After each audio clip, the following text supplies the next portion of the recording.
ইহুদি রাষ্ট্র পেতে হিটলারের পক্ষে যুদ্ধের প্রস্তাব দেন জয়নিস্টরা। এই হাগানা প্রতিরক্ষা গ্রুপ তৈরি হওয়ার পরে হচ্ছে ইহুদিদের যেটা হয় সেনাবাহিনী হয়। 20,000 সৈন্য, সে সঙ্গে ছিল সশস্ত্র ও প্রশিক্ষিত ইহুদি গড ফোর্স হাগানা। ইহুদিদের উস্কানিতে কান দেয় নাই ব্রিটিশরা, আর এতে কিন্তু ইহুদিরা নাখুশ হয়। সুপ্রিয় দর্শক, খবর সংযোগ শোর নিয়মিত আয়োজন বিশ্ব সংযোগে আপনাদের স্বাগতম। আপনাদের সঙ্গে রয়েছে আমি কাজল হায়দার, আর আমার সঙ্গে রয়েছেন বিশ্বজিৎ দত্ত ভৌমিক। বিশ্বদা, আপনাদের আমাদের খবর সংযোগের এই যে আয়োজন, এখানে আপনাকে স্বাগতম। ধন্যবাদ।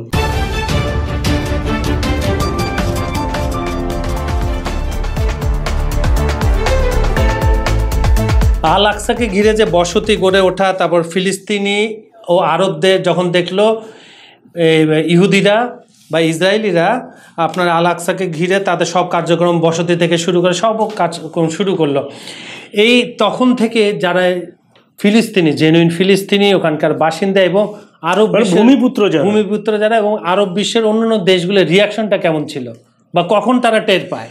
জেরুজালেম ঘিরে যখন কার্যক্রম শুরু হয় ইহুদিদের, তখন কিন্তু আসলে আরবরা টের পায় যে এখানে অস্বাভাবিক কিছু ঘটনা ঘটছে এবং এটা ভবিষ্যতের জন্য খারাপ। কিন্তু ততক্ষণে কিন্তু আল আকসা ঘিরে যে দেয়াল তৈরি করে ফেলেছে, ওইখানে বসতি স্থাপন, এই কাজগুলো কিন্তু ইহুদি একদম পুরোদমে, মানে জমি অধিগ্রহণ করা, এগুলো মানে ওরা ওদের মাস্টার প্ল্যানের যে বাস্তবায়ন সেটা কিন্তু পুরোদমে শুরু করে দিয়েছে। সেই মানে যখন আল আকসা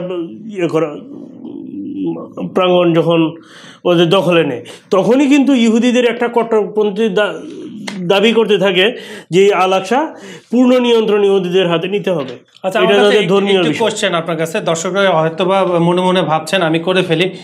এই যে আপনি বললেন জমি অধিগ্রহণ, এরা তো ন্যায্যভাবে টাকা দিয়ে নিচ্ছে নাকি দখল করছিল সেই সময়? না, টাকা দিয়েই কিনেছে। আচ্ছা, ধীরে ধীরে কিনেছে, মানে ওরা তো কিছু কাজ করেছে, ওখানে ফার্মিং করেছে, তারপরে কিছু নিরাপত্তার কাজ করেছে, বিশ্বাস অর্জন করেছে, ব্যবসা করেছে, ওইগুলো করে সম্পদ অর্জন করেছে, করে কিন্তু এই কাজগুলো করেছে। মূল কথা এটা কিন্তু আমরা পাই জমি কিনেই করেছে, ঠিক আছে। হ্যাঁ, এইটা কিন্তু আমরা পাই হচ্ছে জাবুটনস্কির যে তার ছেলেকে যে চিঠি লিখছিল, হ্যাঁ, এবং সে একটা নিবন্ধও কিন্তু প্রকাশ করেছিল। সেই নিবন্ধে কিন্তু সে বলছিল যে হ্যাঁ, যে কোনো মূল্যে হ্যাঁ আরবরা বুকা এবং তাদের প্রকৃত উদ্দেশ্য হারাল করে তাদেরকে ধোঁকা দিতে হবে, হ্যাঁ, এবং প্রয়োজনে তাদেরকে ঘুষ দিয়ে হইলেও হ্যাঁ তাদের দাবি থেকে তাদের ত্যাগ করাইতে হবে, বের করে আনতে হবে। হ্যাঁ, এই নীল নকশাটা তার মাথায় ছিল, এই নীল নকশাটা তারা করেছিল এবং তারা কিন্তু বলছিল যে এটা কোনোভাবেই যাতে আরবরা বুঝতে না পারে। এই বিষয়টাই কিন্তু পরবর্তীতে আমরা পাই হচ্ছে ডেভিড বেন গুরিয়ন যখন তার ছেলেকে 1937 সনে যে চিঠি লিখে, সেই চিঠিতে কিন্তু এরই ধারাবাহিকতা পাওয়া যায়। হ্যাঁ, যেখানে হচ্ছে কি যে কোনো মূল্যে আরবদের উৎখাত করতে হবে এবং তাদের জায়গা নিতে হবে। এই জিনিসটা কিন্তু বেন গুরিয়ন কিন্তু তার ছেলেকে লিখে, এবং এর জন্যে হ্যাঁ যদি জোর প্রয়োগ করতে হবে এবং উচ্ছেদের জন্যে প্রয়োজনে বসতি স্থাপন বাড়াইতে হবে, এই কাজগুলো করতে হবে। এর জন্যই কিন্তু পরে দেখা যায় কি 37 সনের পরে দেখা যায় কি 1 দশকে ইহুদিদের বসতি 2.5 লক্ষ পর্যন্ত বেড়ে যায় ওই অঞ্চলে। হ্যাঁ, এই যে বিষয়গুলো ছিল, কিন্তু তার আগে যে বিষয়গুলো হয়েছে যে আপনার আল আকসা কেন্দ্রিক কার্যক্রম বেড়ে যাওয়ার ফলে যে জিনিসটা হয়, এখানে আপনার 1920 এবং 21 সালে যে দাঙ্গা সৃষ্টি হয়, এই দাঙ্গার জন্য আল আকসা কেন্দ্রিক এই কার্যক্রম বন্ধ করার জন্য আরবরা কিন্তু যে কাজটা করে সেইটা হচ্ছে কি করে ধর্মঘট করে, সহিংসতা করে, দাঙ্গা করে, হ্যাঁ এই কাজগুলো করে। আর এর এগেনস্টে যে ইহুদিরা যে কাজটা করে, ইহুদিরা আগেই আমরা বলছিলাম যে প্রথম বিশ্বযুদ্ধে হচ্ছে হিটলারের নজর পড়ছিল ইহুদিদের উপরে এই কাজগুলোর জন্য, যে কারণে কিছু ইহুদিকে কিন্তু হিটলার প্রথম বিশ্বযুদ্ধে কাজে লাগিয়েছিল। সেই যে ট্রেনিংটা, এই ট্রেনিংটা কিন্তু এইখানে কাজে লাগায়, এবং সেই যে প্রশিক্ষিত যে যোদ্ধা গ্রুপ ইহুদিদের, সেই যোদ্ধা গ্রুপগুলোকে এই হচ্ছে অ্যাক্টিভ করে দেয়, এইখানে কাজে লাগায় এবং তাদের বাহিনী দিয়ে, তাদেরকে দিয়ে আন্ডারগ্রাউন্ড বাহিনী তৈরি করে। এই বাহিনীতে স্থানীয় যে ইহুদিরা ছিল তাদেরকে সম্পৃক্ত করে এখানে আরও দ্রুত সংগঠন বড় করে, এবং এটা যেটা হচ্ছে কি সেই সংগঠনের নাম কিন্তু দেয় হচ্ছে প্রতিরক্ষা, তাদের ভাষায় এটা হচ্ছে কি হাগানা। হ্যাঁ, এই হাগানা কিন্তু হচ্ছে মূলত ইহুদিদের যে প্রতিরক্ষা সংগঠন, সেই সংগঠনের সূত্রপাত কিন্তু মূলত এইখানেই হয়। সেটা হচ্ছে সেই 1920-21 সালের যে সংগঠিত দাঙ্গা, সেই দাঙ্গায় কিন্তু বেশ কয়েক বছর স্থায়ী হয়। এবং আমার কাছে যে এইটা আছে আপনার এর সাথে, যেমন 20,000 সৈন্য, সে সঙ্গে ছিল সশস্ত্র ও প্রশিক্ষিত ইহুদি গড ফোর্স হাগানা, যেটা আপনি বলছেন, আর ইরগুন বাহিনী, যাদের সম্মিলিত শক্তি ছিল 10,000-এরও বেশি সশস্ত্র বাহিনী। তার মানে দেখেন তারা কি সুন্দর সুপরিকল্পিতভাবে একটা ফোর্স তৈরি করে ফেলছিল, তারা একদম রেজিমেন্ট যাকে বলে, এবং খুব অল্প সময়। আচ্ছা, আপনার কাছে এখন হাগানা কিন্তু এই যে হাগানা যে গোষ্ঠীর কথা বা গ্রুপের কথা, প্রতিরক্ষা গ্রুপ, এই প্রতিরক্ষা গ্রুপের কিন্তু হচ্ছে বেন গুরিয়ন কিন্তু ছিল এই প্রতিরক্ষা গ্রুপের প্রেসিডেন্ট। পরবর্তীতে যিনি হচ্ছে ইসরায়েলের প্রধানমন্ত্রী হন। ইসরায়েলের যে প্রতিরক্ষা গ্রুপগুলো, এখানে যে এই হাগানাই কিন্তু হচ্ছে এই যে বার গিউরা গ্রুপ, যেটা আমরা আগেই বলছিলাম, এই বার গিউরা গ্রুপের যে স্বপ্ন বাস্তবায়ন, এই স্বপ্ন বাস্তবায়নটা মূলত কিন্তু এই হাগানাই করে। কারণ এই হাগানা প্রতিরক্ষা গ্রুপ তৈরি হওয়ার পরে হচ্ছে ইহুদিদের যেটা হয় সেনাবাহিনী হয়, হ্যাঁ, সেনাবাহিনী গঠন করা হয়, এবং বাস্তবে যে লড়াই, সেই লড়াইয়ের জন্য একটা মানে সংগঠিত প্ল্যাটফর্ম কিন্তু হয়ে ওঠে ওই প্রতিরক্ষা গ্রুপের মাধ্যমে। হ্যাঁ, আরবদেরকে বোকা বানায় যেরকম আরবদের কাছে আস্থা অর্জন করছে, ব্রিটিশদের যে গ্রুপগুলো, ব্রিটিশদের যে তাদেরকেও কিন্তু বোকা বানানোর জন্য তাদের সাথে স্বতঃস্ফূর্তভাবে গিয়ে কাজ করেছে। ইহুদিদের উস্কানিতে কান দেয় না এই ব্রিটিশরা, আর এতে কিন্তু ইহুদিরা নাখুশ হয়। নাখুশ হওয়ার ফলে কি হয়, ওরা আস্তে আস্তে কি ব্রিটিশদের যে চাপিয়ে দেওয়া যে নিয়ম নীতি, এই নিয়ম নীতির উপরে কিন্তু ওরা অমান্য করতে শুরু করে। এক পর্যায়ে হচ্ছে পাত্তা দেয় নেই, হ্যাঁ, এবং ওই নিয়মের বিরুদ্ধে গিয়ে তারা কিন্তু কি করে শক্তি প্রয়োগ করে। আর ইন দ্য মিন টাইম যে ডেভিড বেন গুরিয়ন কিন্তু তখন হয়ে গেছে শুভদের মানে ইহুদি এজেন্সিগুলোর যে প্রেসিডেন্ট, সেইটা কিন্তু বেন গুরিয়ন তখন। আর বেন গুরিয়ন নেতৃত্ব দেয় এবং ইহুদিদের স্বার্থ রক্ষা থেকে শুরু করে ফিলিস্তিনির সঙ্গে যে কোনো ধরনের সম্ভাবনা বাধক হতে পারে, হ্যাঁ, এইরকম কাজ কিন্তু বেন গুরিয়ন নিয়ন্ত্রণ করেছে।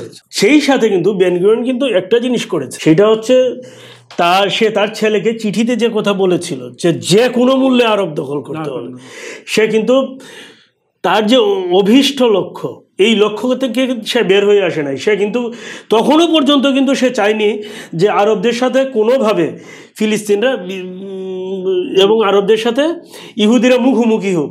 হ্যাঁ, এই কারণেই কিন্তু যে কাজটা করলো বেন গুরিয়ন কিন্তু আরেকটা কৌশল অবলম্বন করলো। সেটা কী করলো, হাফ লাগার মানে হচ্ছে কি সংযম নীতি অনুসরণ করলো, যার নাম দিল হয়েছে হাফ লাগা।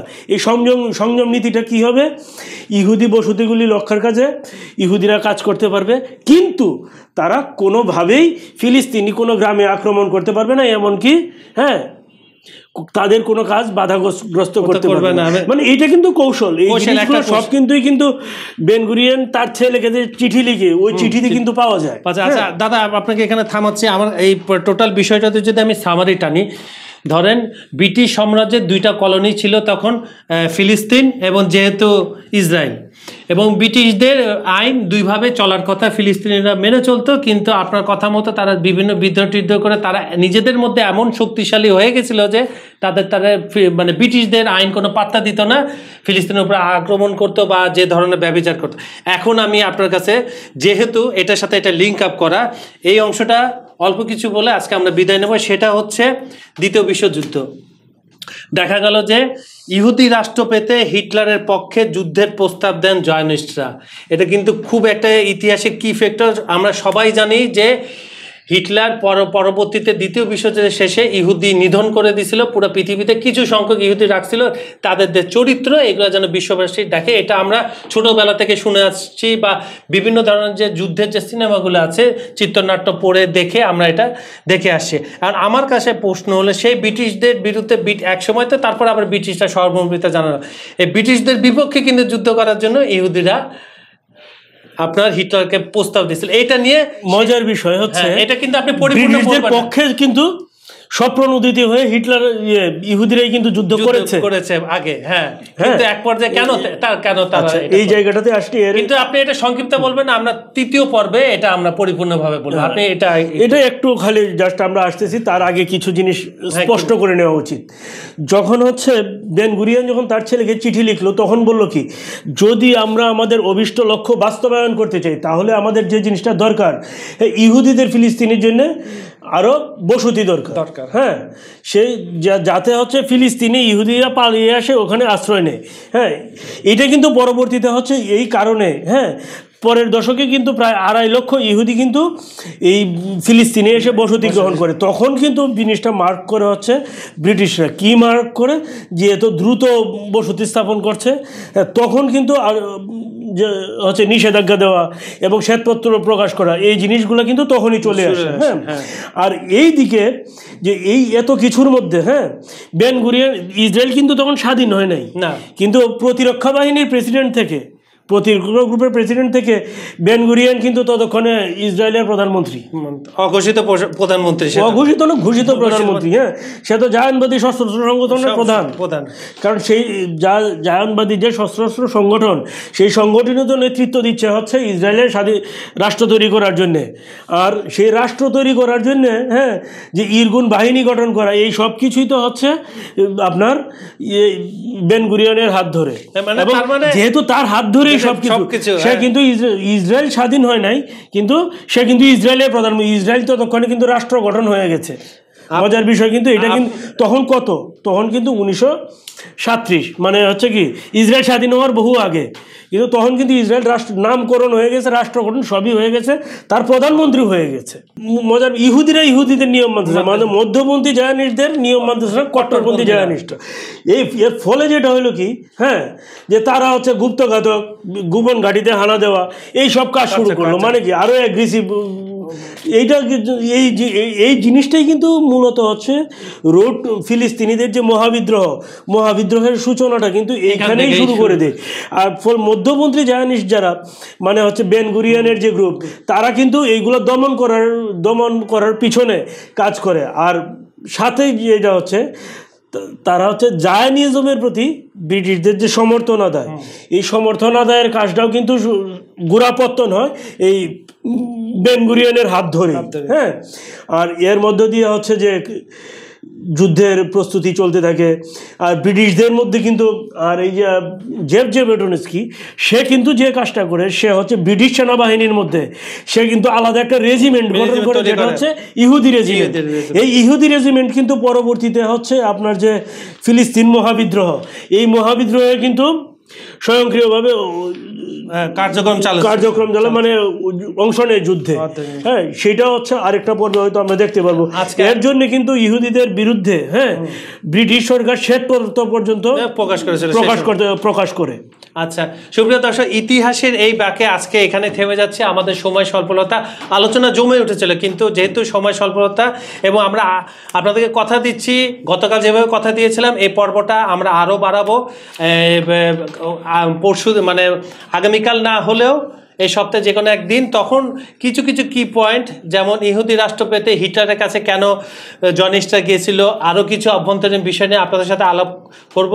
আশা করি ততক্ষণ পর্যন্ত আমাদের সাথে থাকবেন, আর আমাদের ভিডিওগুলা লাইক, কমেন্টে শেয়ার করবেন, এবং কোনো বিষয় জানতে চাইলে আমাদের এখানে অবশ্যই আপনারা কমেন্টে লিখবেন। ততক্ষণ ভালো থাকবেন। এতক্ষণ সঙ্গে থাকার জন্য আমাদের তরফ থেকে জানাই আন্তরিক ধন্যবাদ।